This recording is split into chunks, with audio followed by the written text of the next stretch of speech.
What's up, Internet? This is Rambling Josh, and today I want to talk a bit about a game by the name of Orcs Must Die.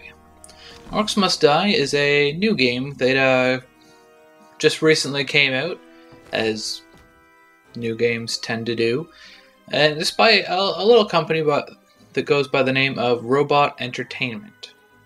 I think that's their name. Something like that. But, now, Robot Entertainment is a company that is not a very well known, but at the same time, they've actually made some pretty big titles. But this game, I don't know how much hype it's had or what have you, but for me at least, it kind of came out of nowhere. And I just saw a video about it. WTF is, which, if you aren't aware, is a series by a fellow by the name of Total Biscuit. If you haven't seen this series, you should probably check it out. He covers a lot of interesting little games. But anyways, Orcs Must Die is an interesting game that pretty much immediately caught my attention. And actually, I'm pretty sure I actually recall him doing a very early video of this game back when it was in like an early alpha stage or something, and even then it looked interesting to me. I might be thinking of something else, but I think I'm correct. I'd have to double check. But anyways, the idea of this game is quite simply that there are these orcs, and they're trying to get to this thing called the Rift, and you want them to not do that. So in order to prevent them from reaching the Rift, you have to kill them. Easy enough. So the name of the game is it's kind of like a tower defense style game, in that you have these levels that are laid out in like hallways and stuff, and the orcs all come from these doors, and they all kind of stream from the door towards the rift, and you have to use whatever means you have to kill them. Hence the title Orcs Must Die. And how you actually do this, there's a couple of different methods you can use. The first method is by using kind of your own abilities and such. You play a character by the name, well, he doesn't actually have a name, he's just called the War Mage, or the Apprentice, or whatever you want to call him. And he has a bunch of different stuff he can do. To begin with, he starts off with two weapons, one of which is his crossbow, which is kind of the more standard weapon. You have to use the crossbow. Like, you have to bring the crossbow to every single level. You don't have a choice about it. And it's kind of, I guess you could probably consider it to be like his main weapon. And then he has the blade staff, which is basically just a melee weapon. And you can use these to kill orcs from a distance or from up close. Although you have to be a little bit careful because you do have health, and if you die, you lose rift points, just the same as if orcs had gotten to the rift. So dying, as you can probably imagine, is not the best thing ever. So you've got these weapons you can use, and then eventually you also get access to various magic spells. There's, how many are there? There's wind, there's fire, there's lightning, and there's ice. I'm pretty sure that's it, just the four of them. And they all do different things. And each of these, each weapon and each spell also has an alternative fire that does like something special. And they all consume your energy bar. You also need energy to cast a normal spell, but it consumes more energy to use its alternate cast. So you've got your weapons, you got your magic, you got your special abilities, but that only really makes up kind of a portion of the game. I mean, you can if you really want to, you can kind of tackle it as a third-person action type game. But that's not really what the game is like at its essence. It's more of a tower defense. I'm pretty sure I mentioned that already. And the reason for this is because beyond your own personal abilities, you also can summon stuff to help you, which come in two forms. There are guardians that you can summon, which are basically just dudes that kind of sit around and whack at the orcs, a lot like towers would in a tower defense game. You've got a paladin who will kind of run up and start bashing stuff in the face, and you have archers who will shoot at stuff from a distance. And your guardians are just as susceptible to damage as you are, so you kind of have to be a little bit careful with them. But probably the biggest aspect to this game is the other thing you can summon, and that is the traps. So, traps are basically what you would expect. You place the traps around your little labyrinth. You get like a little maze for each level, and you have to find the good places to set down all your different traps, and your traps are typically designed to kill the bad guys. And they come in a bunch of different varieties. I mean, you've got pretty basic stuff like a floor spike, where if the orcs step on it, they will take damage. You have stuff like a wall-mounted arrow launcher that will shoot out arrows in a straight line that's capable of hitting like multiple orcs. And the further you go, you like every single level, you unlock something new. Whether it be, well, you don't unlock new weapons. You start with all the weapons that you can get, but you unlock new spells and new traps, and as well as a couple of other things. But I'll get to that in a little bit. So as you go on, the traps get more kind of complex and more interesting. Not necessarily stronger. I tend to personally kind of prefer to use the more basic stuff in large quantities, but that's just more of a personal preference. It doesn't really have anything to do with anything. So I mean, you get stuff like you get like a spring trap that where if an enemy steps on it, it'll like spring them in the direction that you set the trap. So you can set it up to like catapult them into pools of acid and stuff like that. Or you have push traps that'll just push an enemy like to the side or something, and you can use those to kind of push the bad guys into other traps. And you can have stuff like wall blades that are like little axes that spring out from the wall when an orc gets near and stuff like that. So you can do all this interesting stuff where you like combo traps together, and you have to try and kind of find the best way to combine the environment of each level with the traps that you have available. And I mean, some levels are much more conducive to certain styles than other styles.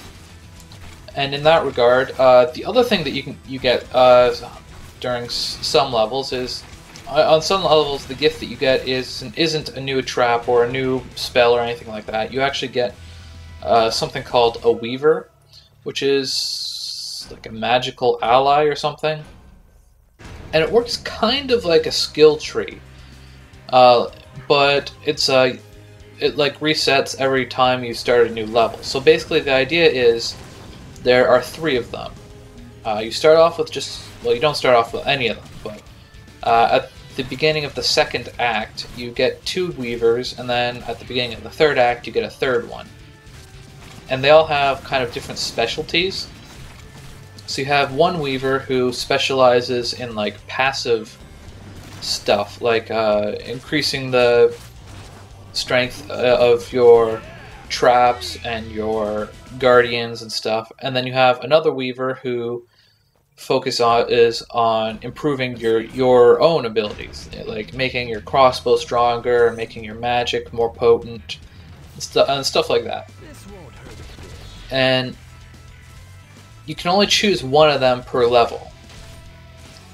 So with every level, you have to choose a weaver. I mean, you don't have to choose a weaver, but you have the option of spending your money instead of just spending it on traps. You can spend it on upgrades through the weaver, and you can really kind of customize your playstyle that way. So you know, on some levels, it might be more preferential to be like, well, you know, the layout of this level isn't really all that conducive to having like lots of traps. Like you can't set up like a giant row of arrow traps on a long wall or anything. It might be just like a big open area.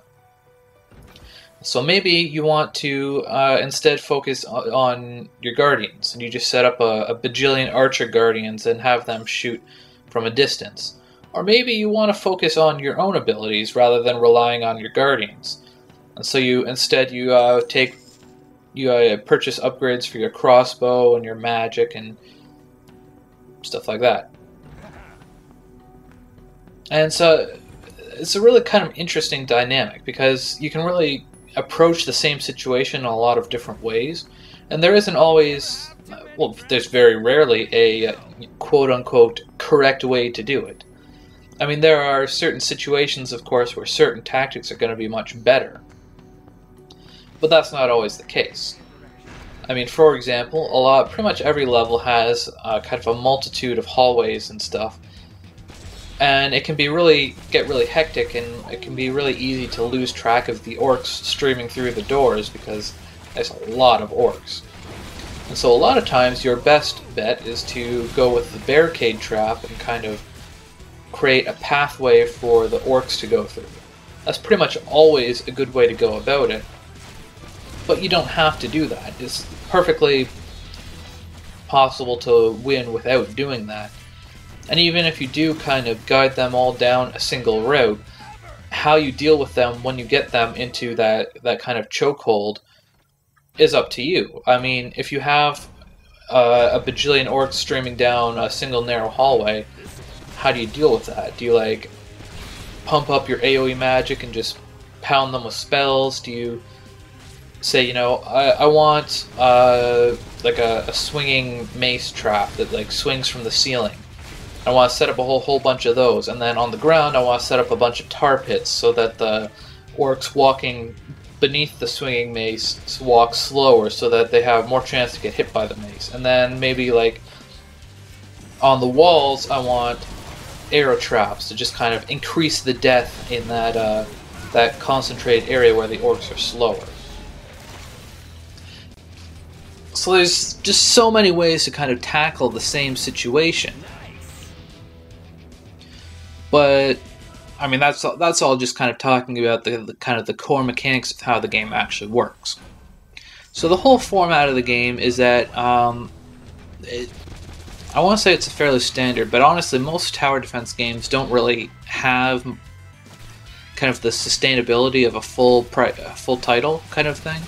I mean, Orcs Must Die isn't a full price title. It's a $15 game. It's not a $60 game, and rightly so. But that's neither here nor there. But anyways, so it's set up, like I said, in a whole variety of levels. I think there's 24 of them overall. You start off and you can choose your difficulty level. There's Apprentice, which is just kind of newbie mode, where, you know, if you don't want to do anything except for experience all the levels, then choose this. But you can't get higher than a 2 skull rating. And the game uses skull ratings rather than star ratings, which is just kind of random, and I guess it's kind of neat. But anyways, so you can't earn more than 2 skulls on a level in Apprentice mode. And then there's War Mage mode, which is just normal mode. And then there's Nightmare mode, which is, needless to say, excruciatingly difficult. And so, as you go through the game, you go through each level. Each level has its own different layout, and you know, each new level you unlock new stuff to use, and a lot of times there'll be new like orcs and stuff, that new types of orcs that are coming from you, and sometimes you start finding new stuff located within the level that you can kind of use to your advantage. Like some levels have ballistas and stuff that you can get in and shoot at the bad guys at, if you so choose. And there's a lot of stuff like logs that you can roll down hallways, and like cauldrons of acid that you can drop on your enemies, and chandeliers hanging from the ceiling that you can drop on the bad guys, and stuff like that. And every time you finish a level, which is a fairly standard, there's like a X amount of waves. If you beat all the waves without losing all of your rift points, then you win. You get a skull rating out of 5. And you're scored primarily on how much damage your rift took and how long you spent finishing the level. There's a par time for each level. So if you come in under par and take no damage on your rift, you're pretty much going to get a 5 skull rating every time. And the reason this is important is because every trap also has the ability to be upgraded, traps and guardians. You can't upgrade your spells or your weapons. That's kind of reserved for the Weaver upgrades within the level itself. So the skulls that you earn in each level is actually spent to upgrade your traps. So every trap costs anywhere from like 8 to 16 skulls to upgrade.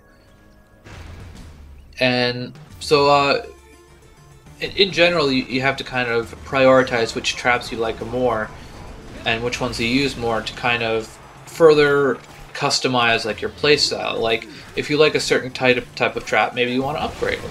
Maybe there's a certain type of trap that you use a lot, but the upgrade isn't very good, so you don't upgrade that right away and you save your skulls up for something else. And so there's a lot of kind of incentive to repeat the same levels and do better, and there's actually a lot of benefit to doing that. And perhaps one of my favorite things is that the stuff that you unlock by completing new levels, as well as the upgrades to your traps, are persistent.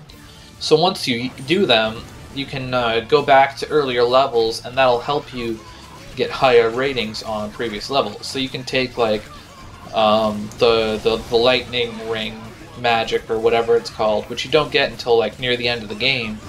That's really good. It's one of my favorites, and you can take it back to the first few levels and just kind of wreak havoc with it. And that's another way to get more skulls. And this is kind of important because War Mage mode and Nightmare mode kind of overlap that way. Like I don't think Apprentice mode, I'm not quite sure how it works. I've never played Apprentice mode, but it doesn't really even matter just because everything's so easy and you can only get 2 skulls, but you can't like let me go at this from a different angle. So if you clear War Mage mode, which is normal mode, you can then take all of your stuff and all of your upgrades and start going through Nightmare mode. And you'll have it all, like the Nightmare mode it's all the same levels. Obviously it's a lot harder. You fight harder orcs and you fight more orcs, and there's a whole bunch of other stuff that make it a lot harder. But you get all the stuff that you unlocked in normal mode. At every level that you beat, you get more skulls. So like the very first level is called the hallway. If you beat that and get 5 skulls on War Mage mode, you can then go and do it again in Nightmare mode and get 5 more skulls, and you can kind of keep upgrading further and further. Where was I going with that? I don't know. That might have been the end of that logic train. I don't know. Well, it is now. And so the way that each level kind of plays out, there's a couple of interesting things that relate kind of more to the way that Nightmare mode kind of ramps up the difficulty. So within each level, most levels, well, there isn't really like a standard number of waves. The very first level has 3 waves, and you don't really have levels that are fewer than that. But it goes up to about 12, so most are probably around like 6 to 9 waves. Something like that. And kind of the way it works is, at the very beginning, you get some time to kind of walk around the level and kind of figure it out and get the lay of the land. And then you can open up your spell book and choose what traps you actually want to bring with you to that level. at the beginning, I think you can only choose like 4 or 5, but as you unlock new traps to use, you can increase your spell book, or not your spell book, but how many you can take to each level to, I think it goes up to 10. So you get the time to choose your 10 traps for each level and kind of figure out, okay, how do I want to go about this? And then you can say, you know, okay, now the orcs can come at me. I mean, I don't know why they would wait for you to say that, but that's just the way it is. And then after that, you have to kind of go for a bunch of waves sequentially.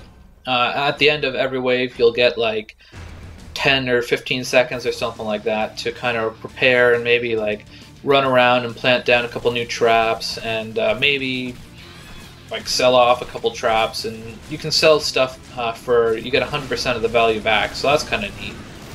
You can kind of adjust stuff at the fly to no loss to you. And so you only get like 10 or 15 seconds, which isn't a lot, especially because this is like a third-person game. So you have to physically run over to where you want to play around with, and you can't just kind of click there, it's done, like in a normal tower defense game. But every so many levels you have kind of like, it's usually like a bigger wave. It doesn't really tell you that it's bigger, and it doesn't tell you that it's like a special wave or anything. It just kind of is. And then at the end of that wave, you get kind of like a reprieve where you get as much time as you get more money usually for beating that wave, and then you get as much time as you want to run around and set up all of your defenses. And the orcs don't start coming again until you tell them to. But on Nightmare mode, this is all completely flipped on its head. Because, I mean, as if it wasn't enough that you get like multitudes of more orcs, and they're all just, like super strong, and they all like come with shields and stuff. Like, they get shields in War Mage mode as well, but they don't get shields until like halfway through Act 2 or something like that. Whereas in Nightmare mode, they get shields from the very beginning, and you get like the absolute strongest enemies that you'll find in War Mage mode. You get right from the first level in Nightmare mode. But that's not all. I mean, the other thing is, you know, as soon as you start off that level, you don't get that chance to kind of explore the level and get the lay of things. You're brought straight into your spell book. Yeah, you pick your stuff, and as soon as you just close your spell book, the orcs start coming at you. So you don't have a whole lot of time to run around and set up your defenses either. So you have to sort of prioritize a little bit between killing the orcs and setting up your defenses. And in between waves, you only get like 3 seconds. So you really don't get a whole lot of time to kind of set stuff up and be kind of, what's the word? You just don't get a whole lot of time to kind of ponder about what you want to do. It's like, do it now or you're going to die. And what's more, you do get the bigger waves and you do get the extra money, but you don't get the kind of permanent reprieve in between. It's 3 seconds in between waves, every single wave, until either your rift is dead or all the orcs are dead. And that makes the whole thing like super fast paced and really, really hard. And I think it's actually a really nice change of pace because it really ramps up the difficulty. And well, I mean, part of it's kind of annoying because a lot of it's more a matter of they're adding difficulty through kind of superficial means. It's like, how should I put this? I mean, I almost want to say that it's like fake difficulty. It's like, it's not making the waves, the difficulty doesn't come so much from the waves. I mean, the waves are definitely a lot bigger, but it's like, they're making it harder just because they're making actually like playing the game harder. It's like making Tetris harder by like reversing the controls or something. The game of Tetris isn't harder, but controlling it is. That's kind of what I mean. Hopefully I'm kind of articulating it properly. And I mean, personally, I don't think it's that big a deal here, because I do think it's I really appreciate the extra difficulty. And I really like the chance to go I've beaten the game, and now I want to go through nightmare mode, and this mode better kick my ass, and it pretty much does that. It's just, you know, balls to the wall difficult. And I mean, the way they implement the difficulty kind of annoys me a little bit, but in the end, I don't really mind all that much. The one thing I would say is that while this game does have, I think, a lot of kind of staying power if you are interested in being like kind of completionist about it, not even so much because of like high scores and stuff. Like you get a score for everything, and there's for every level, and there's like leaderboards and stuff. I don't really care about leaderboards and all that jazz, but I think there's a lot of kind of staying power in kind of the incentive that's kind of integrated into the gameplay to get 5 skulls on every level, because there's a very legitimate reason to do that, and it actually benefits you rather than just giving you bragging rights. And then the same goes for nightmare mode in much the same way. But that said, I do kind of wish that there was a little bit more kind of meat to it aside from just the campaign. They said that they don't have any interest in adding co-op, which personally I don't really care. I mean, I'm not a co-op kind of guy. So I mean, I could take or leave co-op, but I wish that there was some sort of challenge mode or like a endless survival mode kind of thing. I think that would be a really fun way to kind of screw around and kind of push everything to the limit without making it kind of unnecessarily difficult the way nightmare mode is. Because I mean, nightmare mode, like I said, it's just kind of balls to the wall, but I'd kind of like a way of having, like, I would love to have just like a big long empty hallway, and you just face, you know, an endless wave, not endless, but an endless number of waves of orcs, and you just have to kind of set up the best possible defense that you can. Because, like I said, the levels are usually only 12 waves long, and a lot of times that actually feels kind of short. Like, most missions are like 10 to 20 minutes at the most. So if there's 24 levels, if we say an average of 15, oh god, I can't do this math in my head. 15 times 24, 360, so that's an average of 6 hours. I think the campaign is probably a little bit longer than that. It's probably closer to like 8 to 10. But I think it would be... Why am I even talking about the overall length? That's not even what I was getting at. But the whole thing is, like, each level tends to be kind of short, and a lot of times I kind of feel like just when you're really starting to get to that kind of critical mass where it's like, yeah, I got my defenses all set up, I got this impregnable kind of fortress, you know, bring it. Just when you're kind of starting to get to that point, the level's pretty much over. And there's a lot of times in the later levels, you don't even ever get to that point, because a lot of times you're faced with, there's so many different entrances to kind of cover with traps, and there's so many rifts that you have to protect that you only manage to, like, you can only afford to set up kind of a meager defense on each front, and the level's kind of specifically designed to be that way. And I mean, I think that's kind of attractive in its own right, because it kind of dividing your attention, it kind of adds to the kind of strategery of it. But because because it's set up that way, you don't ever really get the chance to kind of set up like the ultimate defense. And maybe you get more of a chance to do that on Nightmare mode. I've only finished maybe a third of Nightmare mode at this point.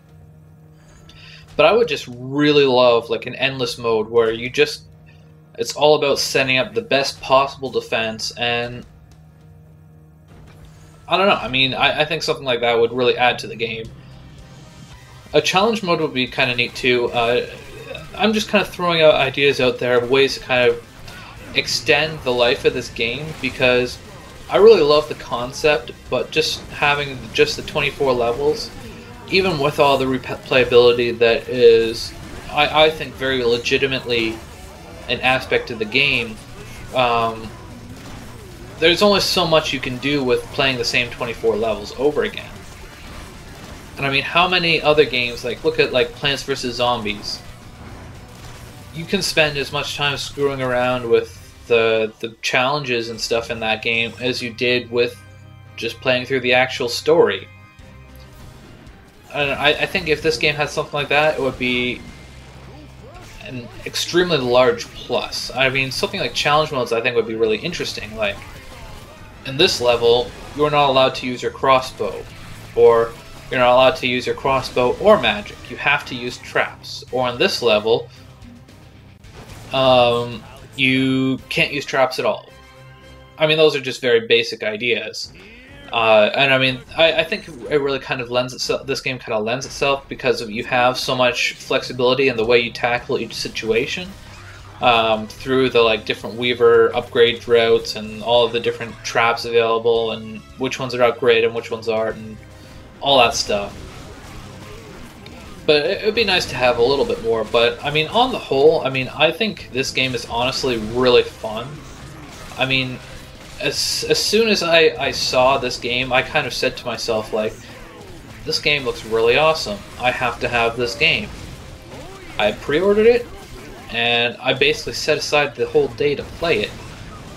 And they kind of, I don't want to say they screwed me over, but they released the game a day early, so I mean, that was a really pleasant surprise, but kind of messed up my plans a little bit, but it was a pleasant surprise, and I played the game pretty much like 12 hours straight.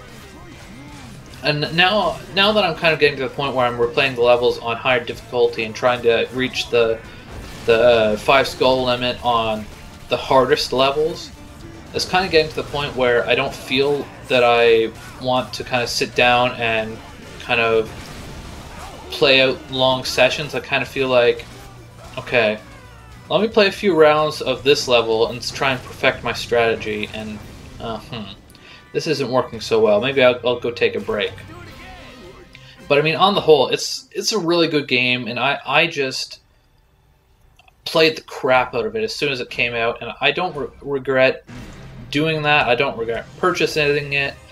I mean, I was completely right when in my judgment, by thinking that, you know, this game looks awesome, because it is awesome.